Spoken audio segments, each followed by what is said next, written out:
Eno ye program yo ensulo ey'enkya wano ku 3 ABN TV. Yiga okutandika olunaku ne Katonda.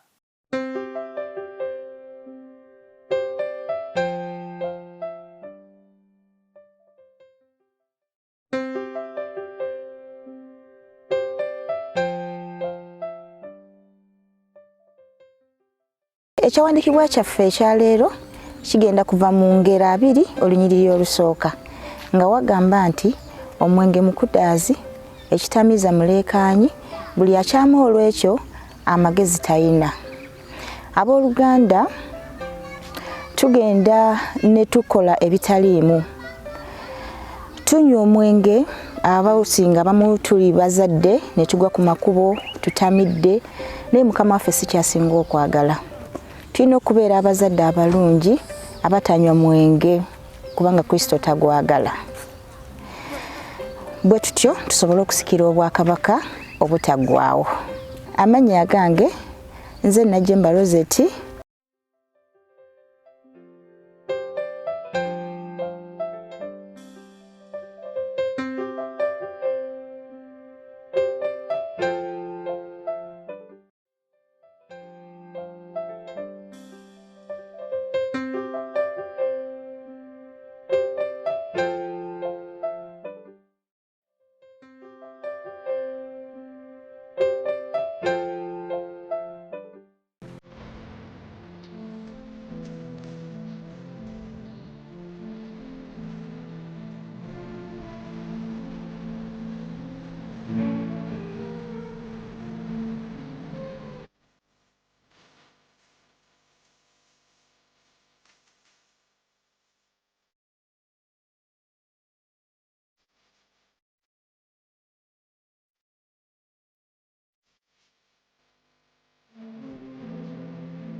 Atenderezebwe Mukama kubanga awulidde bye musaba.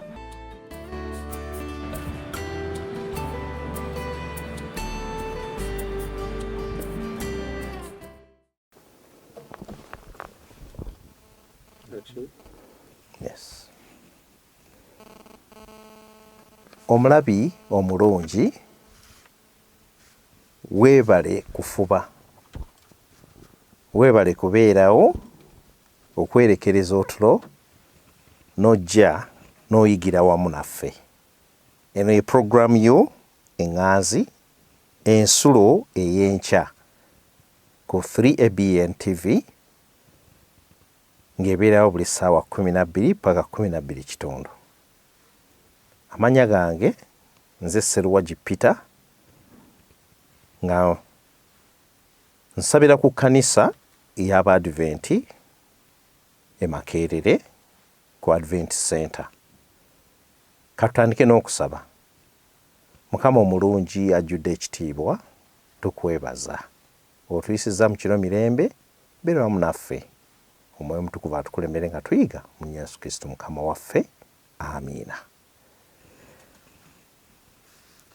Ekyokuyiga kya leero olunaku olulungi Mukama lwatuwadde kiriko omutwe ogugamba okuzimba empisa. Okuzimba empisa. Empisa kintu tukimanyi. Era bajjajjaffe baafubanga nnyo okulaba nti tukula nga tuli baana ba mpisa. Bw'oba tolina mpisa mu maka, bagamba nti n'amaka ago tegaba na linnya ddungi. Naye ng'abaana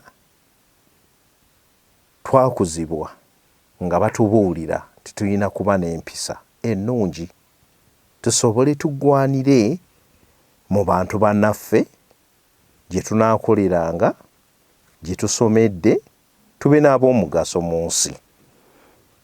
Ennaku zino emirembe mizibu, waliwo ebikyuseemu. Abaana bayina empisa ze bayita eddembe lyabwe. eddembe lyabwe eddembe ly'omuntu kirungi naye ate okuba n'empisa tekikugjaako ddembe oba ddembe lyo kubanga empisa bwe ziba embi kitegeeza nti munno osobola okumuyijjako eddembe lye. Twagala tusome okuva mu Abaluumi essuula ey'okutaano olunyiriri olwokusatu. Pawulo atugamba atya wano? Agamba nti so si ekyo kyokka, era naye twenyumiririzenga mu kubonaabona kwaffe nga tumanyi nga okubonaabona kuleeta okugumiikiriza. Okubonaabona Pawulo agamba kuleeta okugumiikiriza. Pawulo bwe yali akyali Sawulo yayigganya nnyo Abakristaayo ng'amanyi akola omulimu omulungi. Naye Kristo bw'amusinkana n'amukyusa n'erinnya ne likyusibwa n'afuuka Pawulo, ate abantu be yali akoleramu be yali akolera gavumenti be baamubonyaabonya kubanga yasala n'adda ku ludda lw'Abakristaayo. Kale bw'ayogera mu kubonaabona akutegeera era yalina ebizibu byabyogerako oba osomye bulungi. Enfa ye yokka naye ekulaga Kristo Mukama waffe naye yalozaako kubonaabona. Ate oba n'okuttibwa kwe kwalimu obulumi bungi. Gwe nange tetwalisobodde kugumiikiriza okwo. Ne tusobola otuuka ku musaalaba ne batuwanika nga tutambudde, batukubye embooko, batukubye emiggo, ne batuvuma, ne batusiba. Twali esanze nga tulemereddwa. Naye okubonaabona, waliwo omuntu atabonaabona? Tuyinza kufunamu ki? Kubanga twagala tuyiga ku okuzimba empisa, okubonaabona ate kutufuula tutya ab'empisa. Njagala mbawo ekyokulabirako ekisookera ddala nti bwe tuba ne zaabu, I think ly'ejjinja etutwala okuba ery'omuwendo ennyo ku nsi kuno. Bwe tulituuka mu ggulu tuliraba ebintu bingi nnyo ebisinga ne zaabu. Katonda yakwegamba tutunulira nala nga tuzanya n'ebintu ebyali badde ng'ebipapula, naye ku nsi lya muwendo. Okufuna eggulaamu emu ofuna enfuufu oba ebiyinja ne babissa mu muliro omungi, n'olyoka obiyisa mu process ejjamu kazambi yenna ebiteetaagisibwa, olyoka ofuna akantu ako akatono ate ak'omuwendo ennyo. Kale Pawulo bw'agamba nti okubonaabona kutuzimba empisa, nti oluusi bwe tuba abagumiikiriza tusobola okukyusibwa empisa zaffe. Waliwo bannaffe wano be twagala tusomeko olwaleero. Omu yali atambula ng'ali mu mmotoka yagivuga olugendo, naye ne yeesanga ng'ali awantu waliwo akaseerero wala n'okuva eka. Emmotoka omupiira ne gulinnya ku kintu ekyagusala, ne yeesanga nga tasobola genda mu maaso. Embeera eyo yali ekutuuseeko bw'oba ovuga, oba obadde mu takisi, oba obadde mu mmotoka yonna nga minawo mugenze. Omupiira gwabise, spare part temwamugissaamu, temwagikolako. Nze kyantuukako spare part erina okuba nga spare part nga nnamu bulungi, naye oluusi tugenda ne twerabira, ne tuvuga, ne tutambula, ne tutuuka naddala ku nkuba, ku sizoni ey'enkuba, ne twesanga nga ofunye omupiira gwabise, spare part teri muka gumala, tosobola kuva wano kutuuka ali, tewali omuntu asobola kuyamba, fuel station teziri kumpi, amasundiro g'amafuta kwe kutera okuba abantu abakola ku mipiira nga nabo tebali kumpi, okola otya? Wali weesanzeeko ekiyinza okuba tekituukangako, naye watya ng'obadde oyanga olina appointment ogenda ku mulimu. Ennaku zino jaamu, buli luguudo olujjudde jaamu. Bw'oba tosobodde kukeera, weesanga nga ekibuga okiyingidde mu ssaawa 4. Naye jaamu esobola okwevumisa banno. Kati oli mu mmotoka naye oyomba, ogamba ate ono avuze bubi, ate ono lwaki ali wano, ate owa booda aneekiiseemu. N'otuuka okutambula ogenda otuuka gy'olaze ng'ono omuvumye, oli akunyiizizza, naawe weevumye ekyakuleese eno, ate wakiwaise. Juzi nali ngenda ku appointment, ine ngamba naye appointment ya ssaawa 3, bwe nva wano ku 2 kisobola okuntwalira essaawa emu. Ne ngenda mpitira ku Clock Tower. Clock Tower gwandaba ogimanyi bulungi. Bw'oba oli wano mu Uganda, Clock Tower bazimbawo flyover okwagala okulongoosa n'okukakkanya ku jaamu mu kibuga. Naye okuyita ku Clock Tower kyatwalira amasaawa 3. Nentuuka ku appointment nga nze nswadde, neetonda, nanyiize lwaki nayise eno, kati nemba n'obusungu. Ensobi yali yange, seebuuza oluguudo no lufaanana lutya. Nkolera wabweru wa kibuga, naali badde mpitira awalala, naye nayita awo. Noweesanga ng'olina stress. Naye Pawulo atugamba nti kuleeta obugumiikiriza buli lw'oyita mu kugezesebwa ng'okwo. Obugumiikiriza kintu kya muwendo. In fact agattako wano n'agamba nti waali badde weebaza Mukama. Nti Mukama weebale nnyo okumpa olunaku olulungi. Bw'oteebaza Mukama obanga atamwesiga.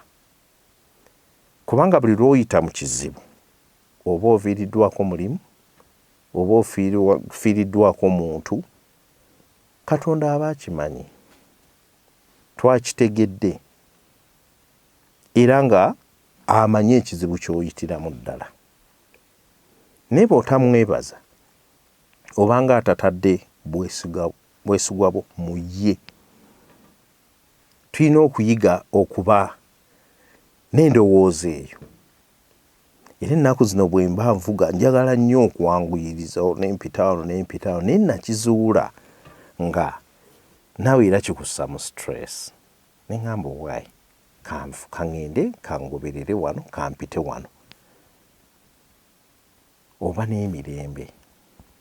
Ate bw'oba ne programu ng'eno ng'obadde wakedde, n'ogissaako ku YouTube, oba n'ogissaako ng'ebadde esobodde okuba live, ate nekyo ekikuwa omukisa ogiwuliriza, weetandikira ne weggwera. Obeeremu n'ekintu ekikuwa emirembe. Jaamu mukimanyi, naye waliwo ebizibu ebirala ebituteeka mu buzibu obutaba n'obugumiikiriza. Oba mu maka gaffe n'abantu be tubeera nabo, bw'oba tolina bugumiikiriza, oyinza obutawangaala mu bufumbo, mwami oba mukyala. Kubanga mugenda ne mweyagala nga muli bato, nga buli omu munnaamulabira mabbali, ne musiimagana. N'ogamba ono omuwala mulungi, ono omwami mulungi. Tomumanyi oba ewaabwe asobola okufumba. Ebizibu bino tubiina, naye tulina bannaffe abamu abatalina bugumiikiriza. Munno najja, akola naawe okola. Mwenna mukeera, muyinza okuba ab'omukisa nga mulinnya emmotoka emu ne mugenda mu kibuga okukola. Naye ate bwe muba nga mulinnya 2, mukwesa 2, ono ayingira, olina dduka nadde eno naye ne weesanganga gw'omwami okomyewo ne bw'oba gw'osoose ate n'osuubira munno okuweereza ino omugamba naye ate kino dina ekyeggulo kikeereye n'omugamba obuliri tebwakolebwawo zisaga kwebaka mu buliri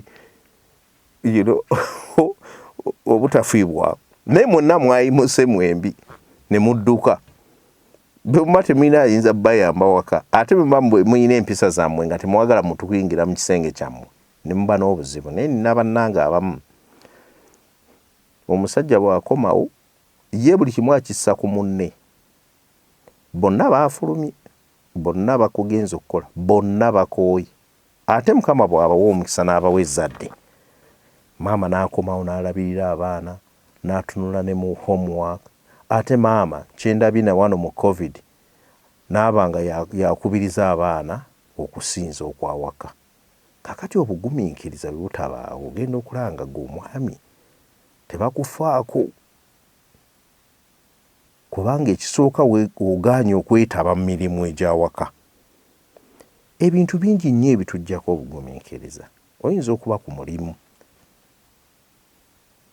omusaala ne gulwawo n'abakolera gavumenti emisaala gyabwe girwawo emisaala gijja ne girwawo nodde eno oyagala kukola kino olina amabanja g'olina okusasula olina ebyetaagisibwa awaka n'oyagala ove ku mulimu ebintu bingi nnyo ebitugezesa ate abakristaayo kyankizo nnyo okuba n'obugumiikiriza kubanga ebizibu bye tuyitamu Yesu nabyo yabiyitamu bwe tuba tumulindirira ne tugamba nti kale tuweddemu essuubi kubanga aluddeyo tuba tuvudde ku mulamwa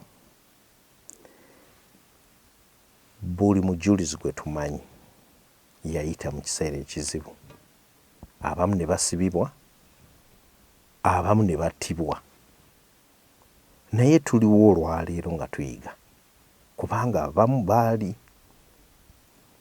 baaba n'obugumiikiriza obw'enjawulo ne basobola okuwandiika ebintu bino ne tusobola okubisomako tibuli lwofuna ekizibu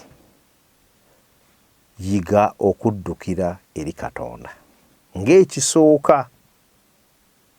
kubanga ebirowoozo biyinza okutambula ino ogamba kati nkoze ntya school fees kati nkoze ntya nenkubira manager nenkubira gundi yiga okwesiga Katonda n'omugamba Katonda omulimu guno nagusabye naye tebannaba kunziramu naye ngwetaaga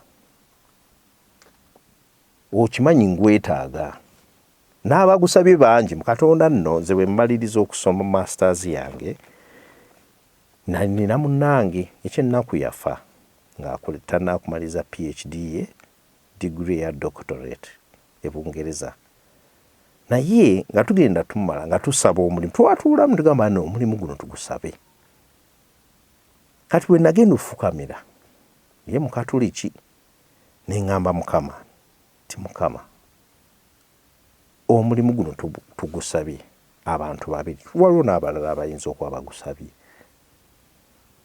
naye njagala omulimu guno ogumpe nendyoka mutegeeza kubanga ekisooka omwaka guno gwennyini njagala kuwasa kati osikuweyagaliza naye Mukama ne musaba ne muwa program ne mugamba bw'oba osiimye gumpe nina muto wange agenda kusoma naye tebamuwadde scholarship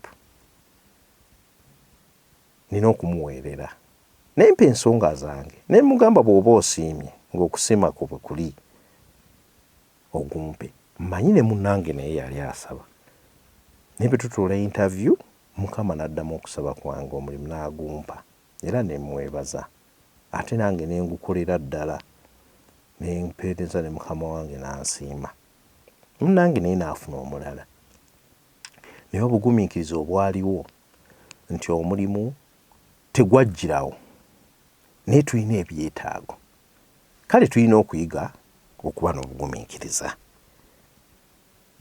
tulaba ekirala nti obukristaayo si nzikiriza yokka naye bwe bulamu bwe tulina okutambuliramu. Kubanga obanga obukristaayo kiva mu kigambo ekyo kye baawa abantu abeekwanirizanga ne Yesu nga bali kumpi ne Yesu, abagamba bwe balinga Kristo be babeera naye. Naye bwe tuyitibwa abakristaayo ennaku zino, omukristaayo lyafuuka nga linnya. Ate ennaku zino bagamba omukristaayo ye muprotestant, ono n'aba mukatuliki, ono n'aba mu Seventh Day, oli n'aba mulokole. Naye omukristaayo kitegeeza okutambula nga Yesu, okukola ekyo Yesu kye yalikoze. Tetusobola kukola na kutambula nga Yesu ng'empisa zaffe teziringa zize. Yesu yakubibwanga n'abasonyiwa, n'abaamukomerera yabasabira. Gwe munno ku kyalo wakola obubi omusabira ssaala ki? Oba ogamba Yesu bw'aba taagiddemu oddukira eri bannaffe bali n'ogamba kamusindikire bino oba kaŋŋende ntema ebitooke bye. Yayingiddeko ewange, lwaki yasimbye muwogo ewange? Tulina neighbor waffe alina olusuku naye enkota zonna buli lwe zissa ziteerako waffe, ye n'alabirira zo ne ziteerako ewaffe.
yiga okutandika olunaku ne Katonda olwo nno ebisuubizo bye birabike gy'oli.